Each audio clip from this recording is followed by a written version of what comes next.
Իրանի վրա ԱՄՆ-ի հնարավոր հարձակումը կարող է ամենասարսափելի հետևանքներն ունենալ տարածաշրջանի համար։ ՌԴ-ն պարտավոր չէ ռազմական օգնություն ցուցաբերել Իրանին երկրի հետ ռազմավարական գործընկերության պայմանագրի շրջանակում, քանի որ սա ռազմական դաշինքի փաստաթուղթ չէ, բայց ՌԴ-ն կձեռնարկի բոլոր միջոցները հակամարտությունը կարգավորելու համար։ ՌԴ փոխնախարարի խոսքն է։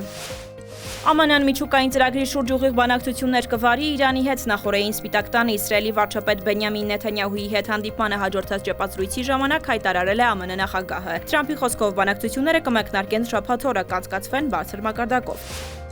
Իրանի շահերից է բխում, որ բանակցությունները հաջող ավարտվեն, ասել է Սպիտակ տան ղեկավարը։ Իրանի արտաքին գործերի նախարար Շաբաս Արաղչին էլ տեղեկացրել է, Իրանն ու ԱՄՆ-ն շաբաթ օրը կհանդիպեն Օմանում անուղղակի բարձր մակարդակի բանակցությունների համար։ Սա որքան հնարավորություն է, նույնքան էլ փորձություն։ Գնդակը Ամերիկայի դաշտում է, X-ում գրել է Իրանի արտգործնախարարը։